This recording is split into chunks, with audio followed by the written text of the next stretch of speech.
It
wasn't always like this.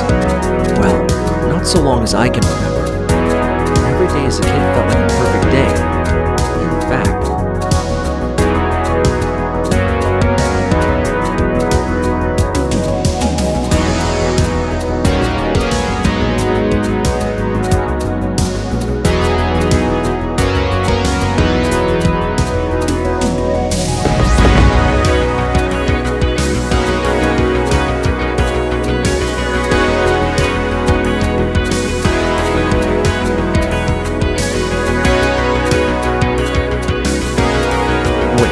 was that really what it was like as a kid? I'm almost sure that's right. Maybe? That's the thing. My memories have also started to fade away, especially lately. Just in the past day, I think, I started to write down my name, my life. Holding on to my memories has been difficult. It's not just about keeping a record. I'm writing a book. Saga that was started by someone very close and dear to me. There are a few areas of my life that I can at least recall with some clarity. Not all of them, but some of them, at least.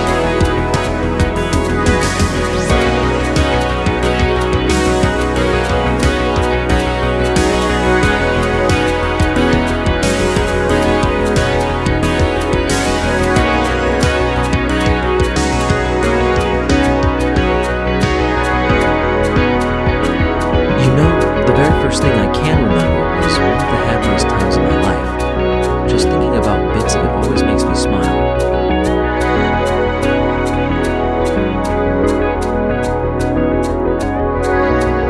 When I was still a kid, a year or so before I started school, my parents took my brother and me on vacation. My grandparents passed away and my folks thought we just needed a break from life. They took us to a toy town somewhere out east. When I say toy, I mean miniature town, almost like a theme park. Everything was miniature.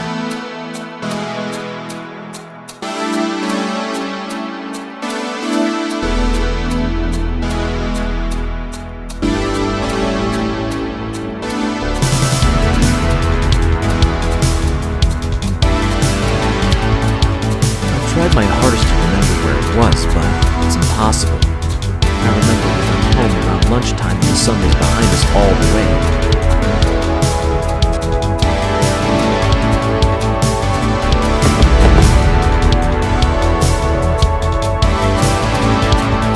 My father complained about how it shone so brightly in the rearview mirror of our old station wagon, and my mother kept telling him he should have brought his sunglasses with him.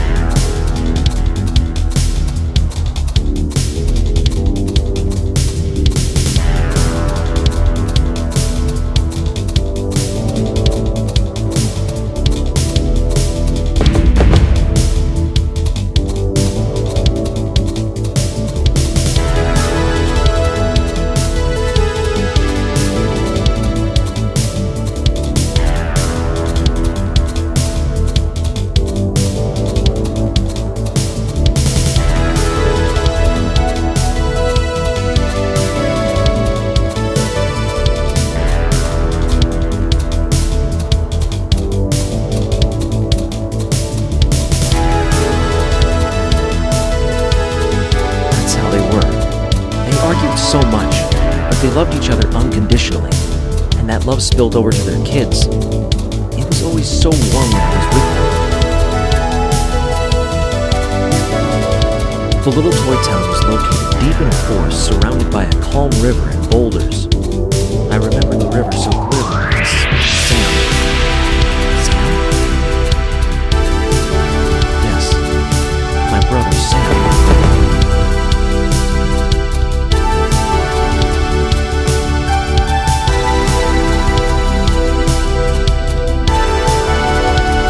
Sam and I wanted to play in the river. We wanted to see if there were any fish. The prospect of catching one excited us. Why, who knows where we got the idea from?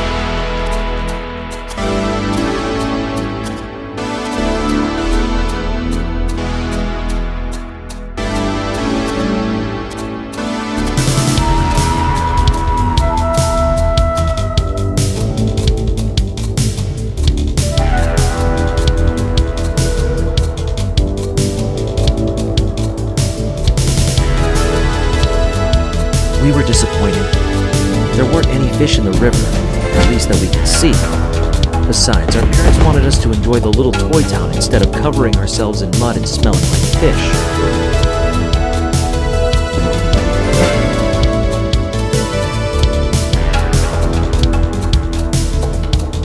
That whole area smelled so much more comforting than home. It was like freshly baked bread, fire, cookies, and popcorn. There was just something about this place that made me happy, that made me feel safe. Even as a kid, I knew it would be an important memory to me.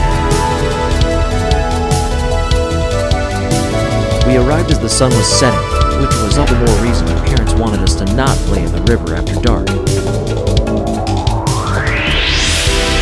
I remember my dad carrying me on his shoulders through the town. My mom held my brother's hand. Sam was just 2 years older than I was, too large to be carried on anyone's shoulders. It helped that being on top of my father's shoulders made me feel like a giant. If a big scaly lizard or some ancient monster suddenly attacked, my dad and I would have been able to take it on. The streets were lit up with people selling all sorts of foods. Fires roared, and people kept cheering. I clapped my little hands all that night. That is until my parents had enough of it and gave me ice cream to keep me occupied.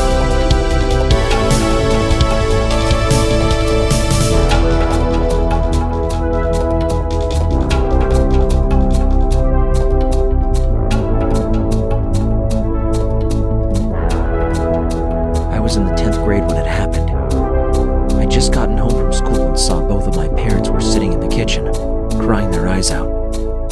Sam was upstairs in his room, fast asleep. He was diagnosed with stage 3 cancer. There was a chance that chemotherapy would help him to live longer, but there was also the chance it wouldn't. My parents bought him any toy he wanted, just anything to make sure he was happy. I wasn't jealous because I knew that Sam needed them more than I did. When it was time for Sam to go to school, I didn't know what to do. I didn't go home straight away after school that day.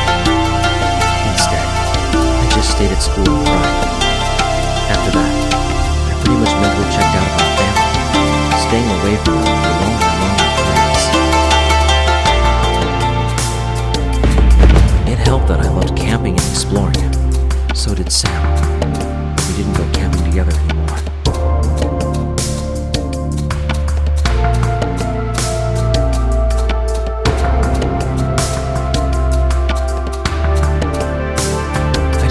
Sports teams. Throwing the ball around or running with other people just wasn't all that exciting to me. Instead, venturing into the unknown, discovering new places is what I love. To further distract me, I joined a local youth group. I didn't care what they believed in. I just wanted to get away from what was happening in my life. Then, the group went on regular camping trips and hikes. A few of us would stuff our backpacks with some clothes, snacks, and sleeping bags, and then just go into the forest for a weekend. It was heaven to me. But there was this one time, this one particular outing that I just couldn't get over.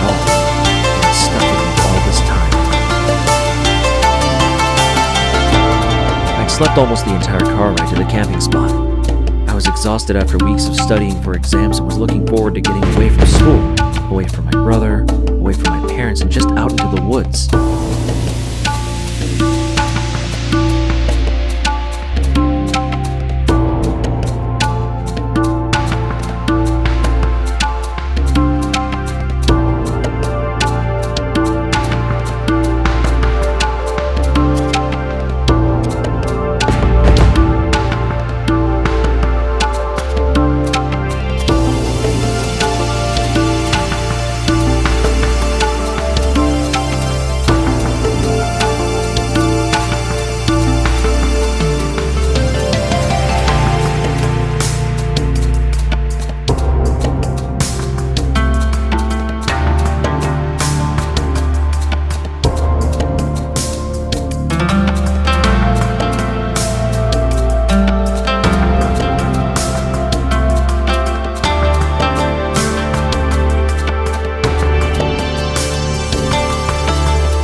We arrived late, set up camp, cooked our supper, and had an early night.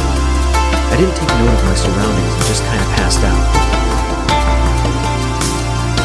I woke up before everyone else the next morning. There was a flash of red and blue and a siren. But that didn't seem right.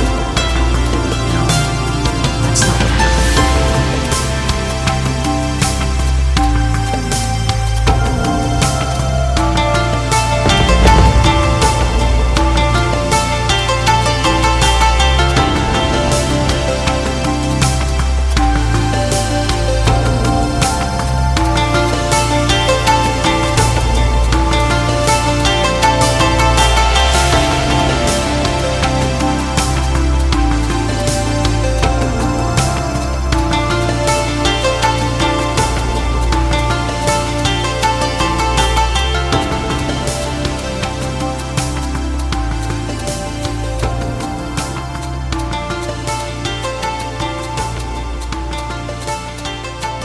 It was still dark out, but I decided to go on a hike while the others were still sleeping.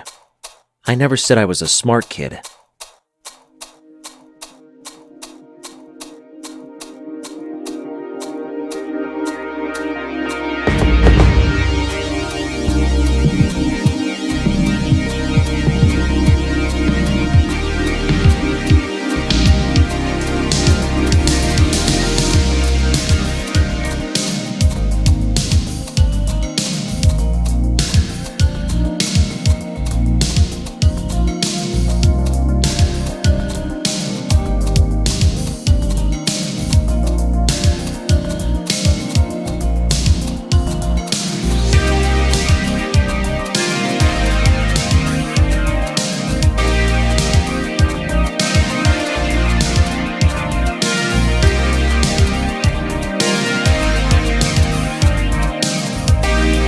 Walked, I heard the sounds of a flowing river, so I headed towards it. It wasn't long before I could see a stone building in the distance.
There it was.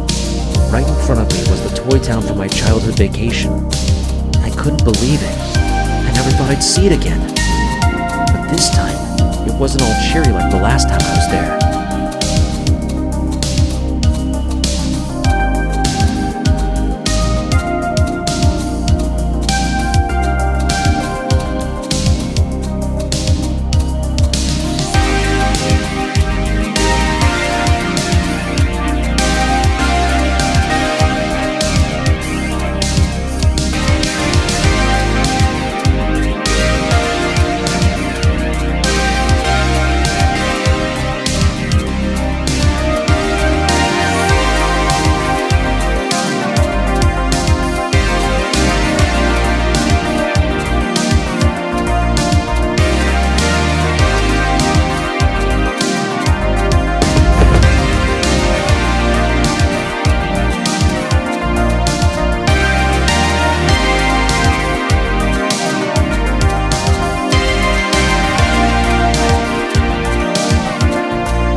Instead, there was no one around. It barely took me a few minutes to walk around the place and see all of it.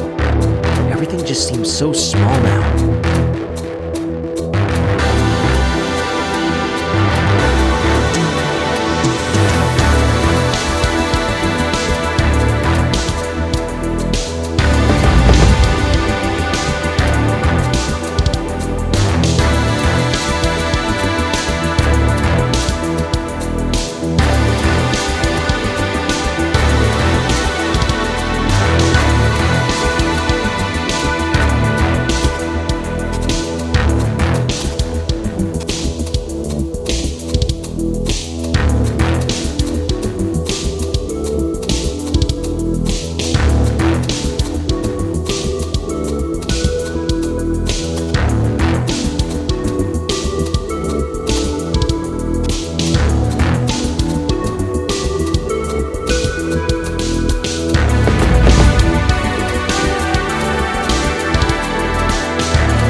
Didn't make sense.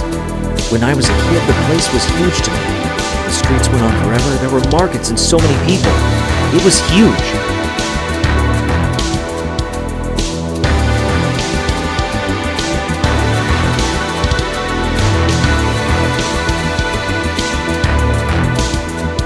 Now it was nothing more than a roadside attraction, a forgotten place that people didn't visit anymore. Everything was covered in dust and just wasn't as vibrant anymore.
Sam. Sam? Sam and I love that place, and I wish I could have brought him with me. It was late when I got home that Sunday night. Just before I reached the front door, it swung open and my parents rushed out, pulling on their coats. My mother grabbed my hand and pulled me toward the car. We were going to the hospital. They explained that Sam had taken a turn for the worse. The doctors had called a few hours earlier to say his organs were failing. My parents waited around for me to get home. Neither of them wanted to see him without me there.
After graduating high school, I spent a year in and out of jobs. My brother's death hit the family hard, and I just couldn't bring myself to study anything. My parents wanted me to be an accountant, a steady job, they said, but I couldn't.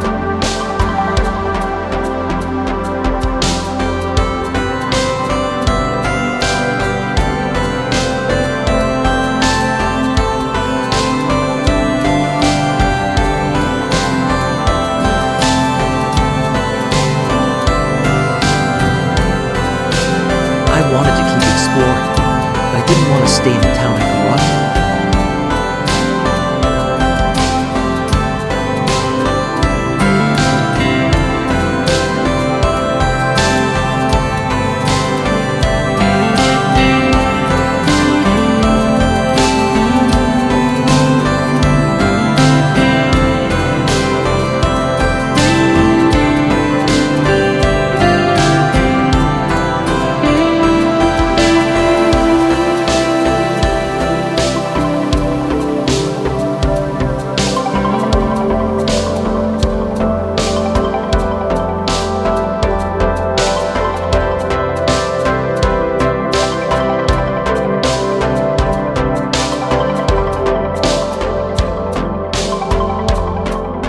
Just seemed too small for me. I'd already seen the same people every day for almost 20 years. The world was big, and I'd only seen a fraction of it.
Eventually, I saved up enough money to say goodbye to my parents. At first, I made sure I got out of town and didn't care where I was going. The first steps were the most exciting.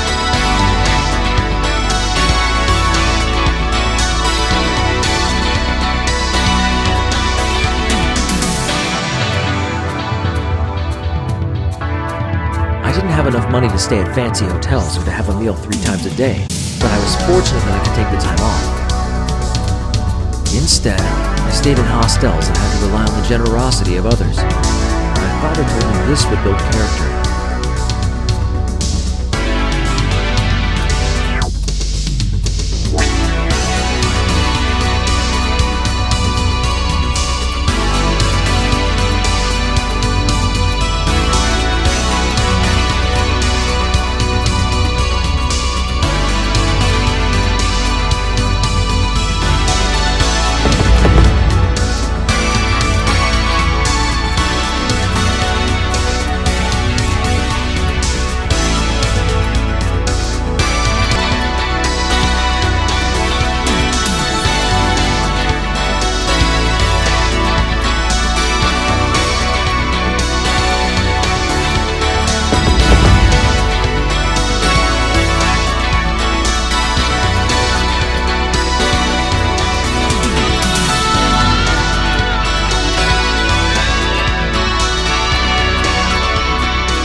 I eventually realized he was right, but I hated having to go through the realization.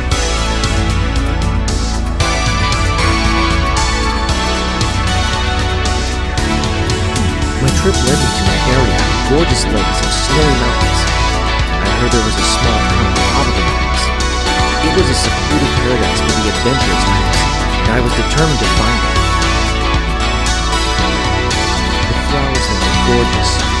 Even after all of my travels, I've never seen them again.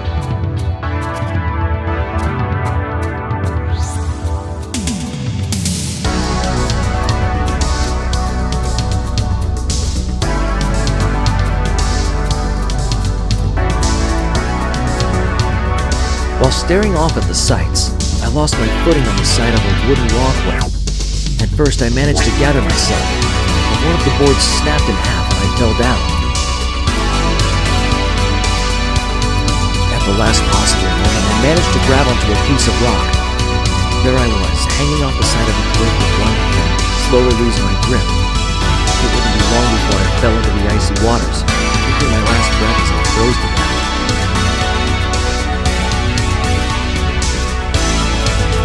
I didn't want to die, but the choice wasn't mine to make.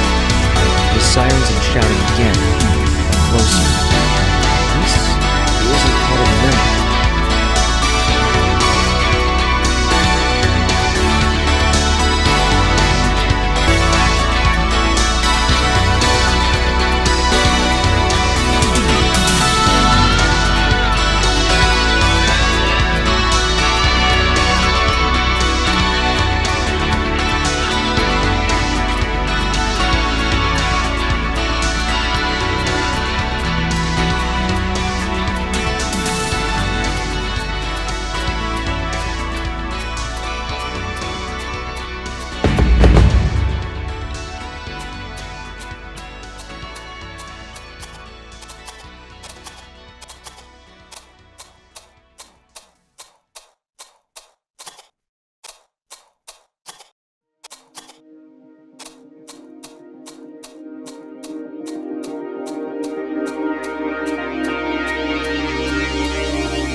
started to give out hope, a hand reached down and grabbed mine. It wasn't as strong as I was, but it was enough to help me climb back up to the walkway.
As I got over the broken board, I grabbed onto anything I could, kicking at whatever my feet found to get me as far away from the peril as possible.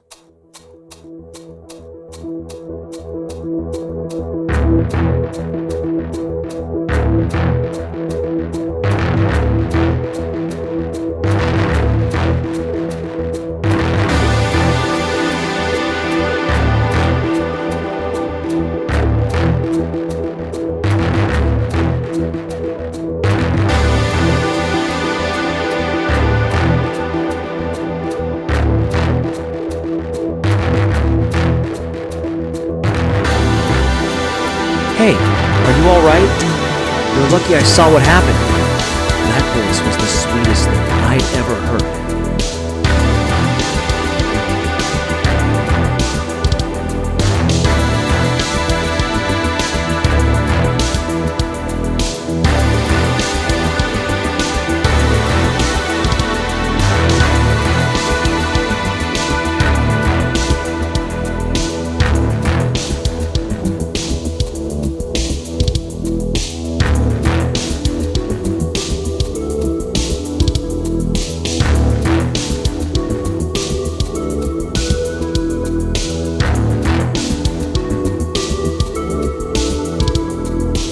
She introduced herself as Alex.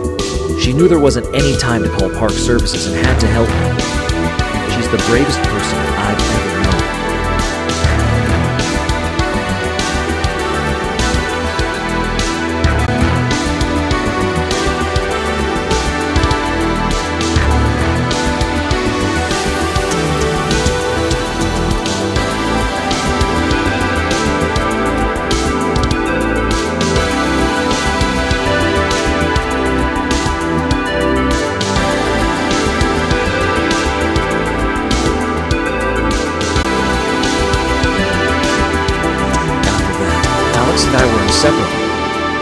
journeyed to the mountains for a research project.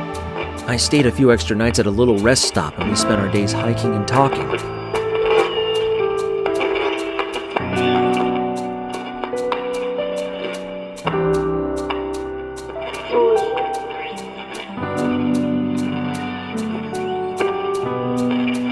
And that's how I met the love of my life. Alex and I traveled for the next few months, and thankfully, neither of us fell down the sides of any more mountains.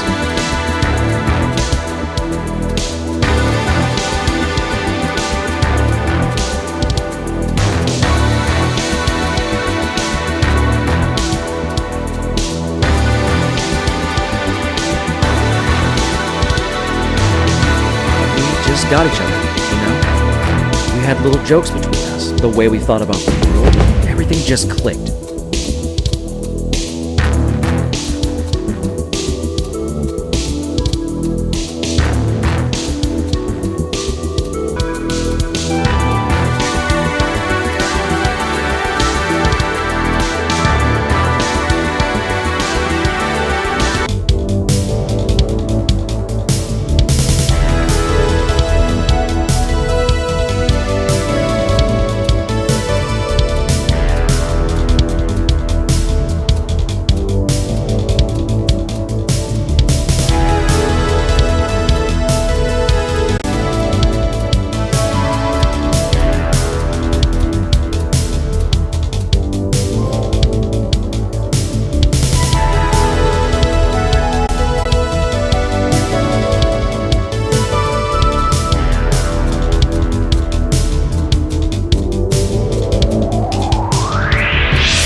After a couple of years of wanderlust, Alex and I decided to finally settle down.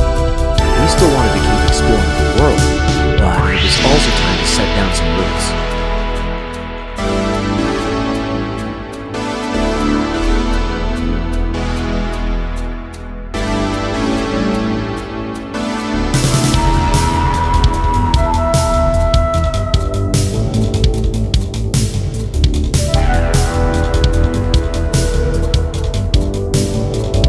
It wasn't that we were just getting older, but rather that we both wanted more stability, and we wanted to start a family. Have a couple kids, a suburban house, attend school meetings, have a white picket fence, a dog, that sort of thing. We used all the money we had and bought a little place in a seaside village that we both loved. It was far away from the hustle and bustle of any big cities, but close enough for any services or groceries we might need.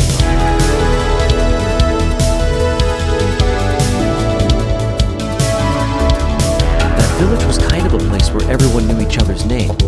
We made a lot of friends. It was paradise.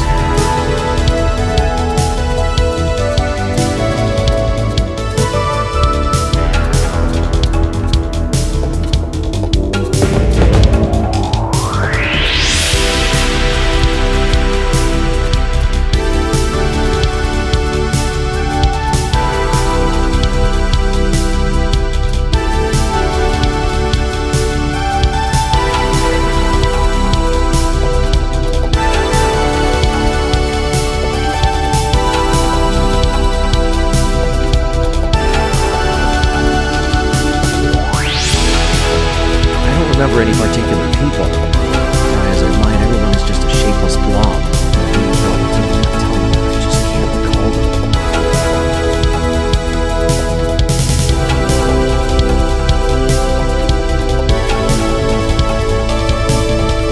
It wasn't long before Alex was pregnant. We named my first son Sam Jr. after someone in my life. I think they were important. They must have been. Can't quite remember why right now.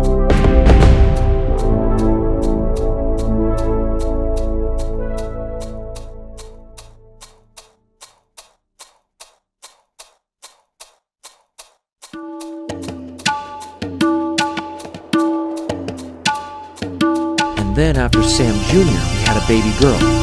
We named this one Sam. No, that's not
named our second child Gabriella.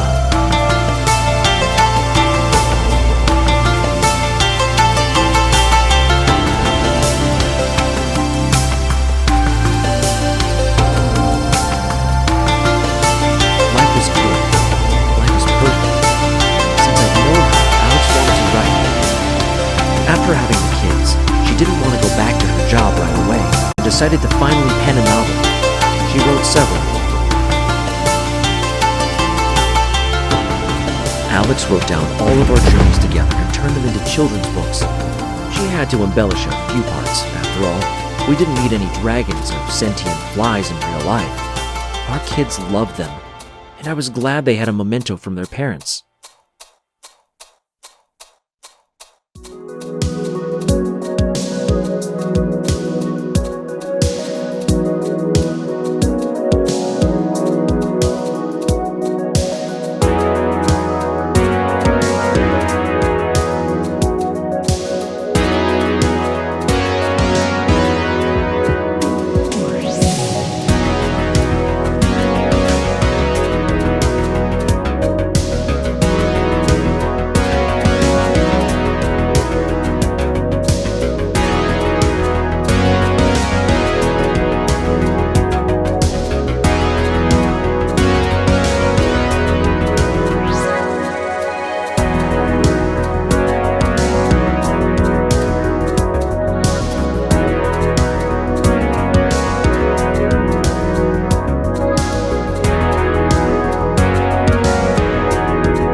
It wasn't hard for Alex to find a publisher, and the books were a success.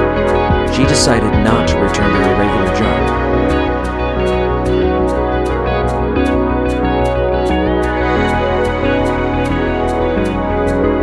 I finally studied finance, which is what my parents wanted. It wasn't at all glamorous or that fun, but it paid the bills.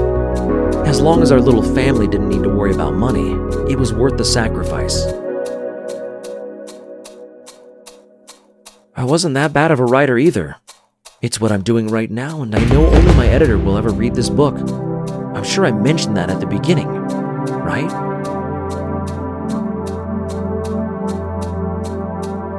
As my memory started to fade, I decided to finally write down all of the highlights and lowlights of my life. But I'm not sick. So why is this happening? It's not the kind of book Alex would have written, but it's one I needed to. Writing can be quite therapeutic and good for the soul.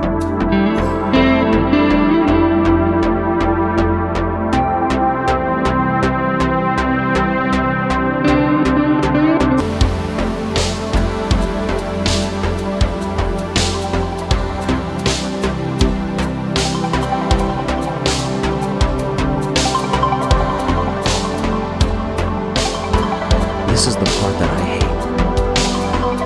These are the memories that break me every single time that I remember them. It's impossible for me to not cry. I'm sorry if the following words are a bit frightening.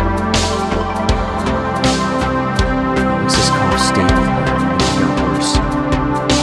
Local doctor said it was nothing more than allergies. He said it was just a bad case of flu.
Same as him. It grew slowly. It was more difficult to get rid of.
This time, I was older.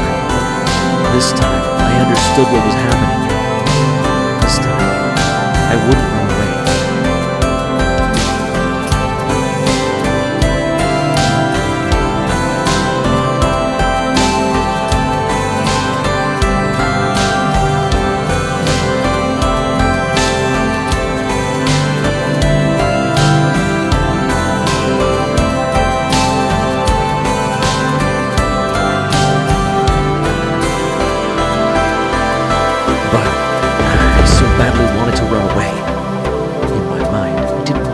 This again. I didn't want to watch another person die of this awful sickness. Watch their last breath as they slowly slip away.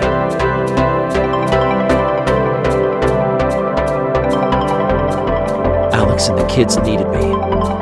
I wasn't going to be selfish as an adult. I'd be with Alex every single step of the way. We were a family, and nothing was going to break us up.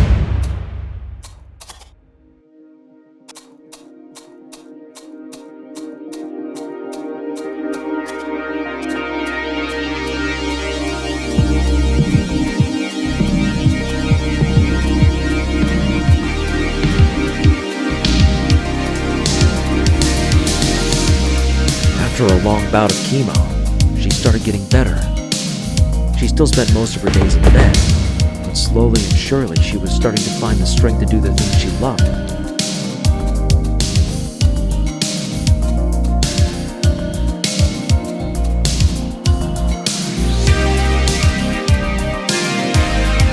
In fact, she managed to finish the book that she was busy with. It was about our adventures at the beach, and how we found an old pirate ship, and how the kids had to save us from an evil pirate king.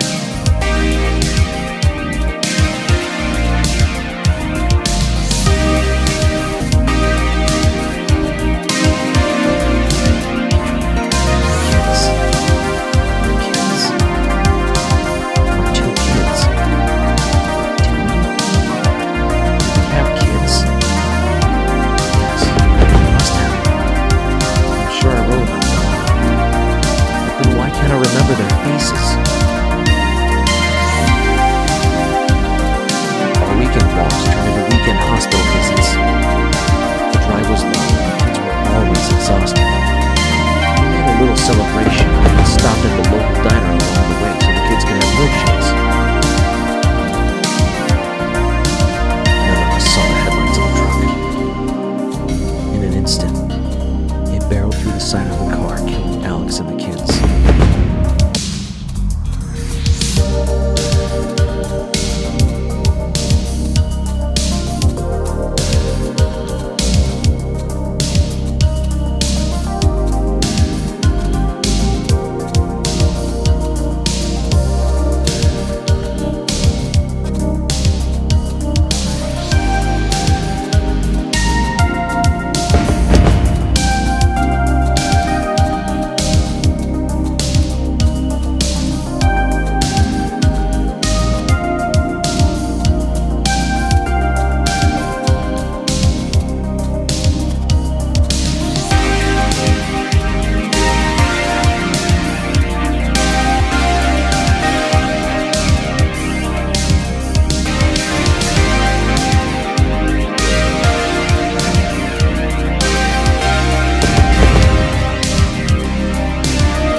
The drunk driver of the truck stumbled out of his cab and collapsed in the middle of the road. It felt like forever before another traveler drove past and helped us.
didn't it kill me as well?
The last part of my life that I can remember to write those words.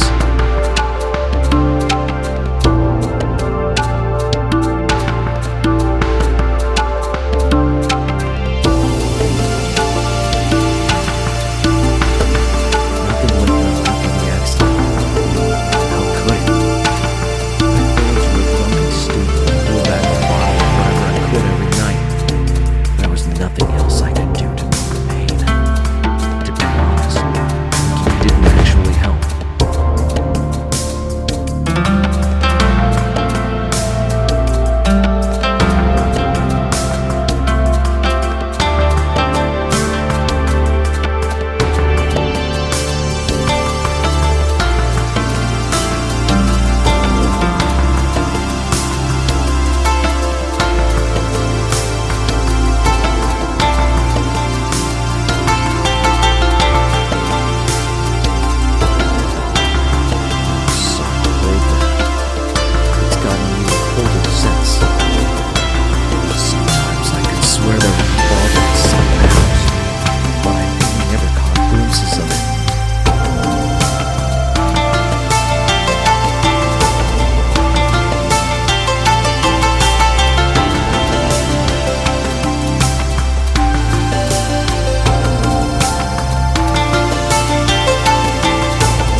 The bright idea of taking a ride. I decided to get into the car, say goodbye to the sunny town, and just hit the road. Just like I was a teen. I wanted to get away from the house. I took the direction as I saw an idea wrapped itself. No, I should go back and visit my family home. Parents were long gone, but the house would still be there. I'm sure it will be. After my brother passed away, my parents struggled, and when I moved out, they failed to keep up payments on the house and the bank took it. For whatever reason, it just never got sold. And since there was no one looking after it, the house itself died. Even with the border of windows and the front door hanging off its hinge, it still looked like home. Albeit derelict, it's still a comforting sight that I wish I could have shown to Alex. I just never got around to showing the place to her and the kids. I regret that.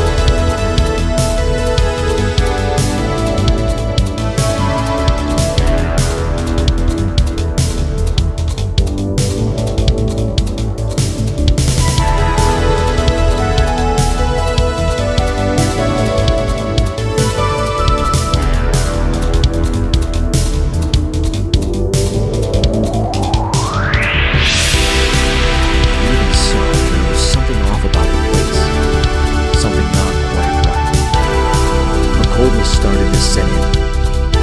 Why is it always so damn cold? The light at the back of the house called to me. It was dim and an eerie color. There was never anything back there. In the distance, I heard sirens, but there were no longer voices. Even the sirens were drowned out by the ambient noise of the world.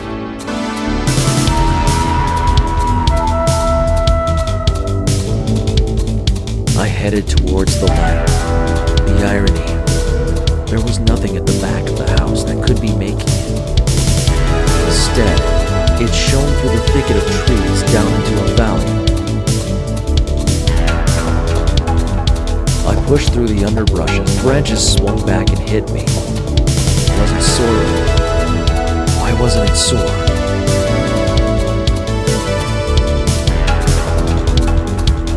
After a little while, I saw it. After all these years, I finally found that old toy town from my childhood. It looked as perfect as it was when I was a kid, decades ago. It was nothing like the place I saw on the camping trip.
People danced and cheered.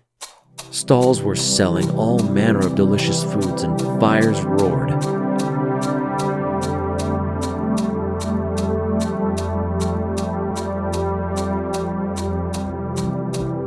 Bottle in hand, I stumbled down the streets, but they all converged into a single path. It was uncanny.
I'm alive.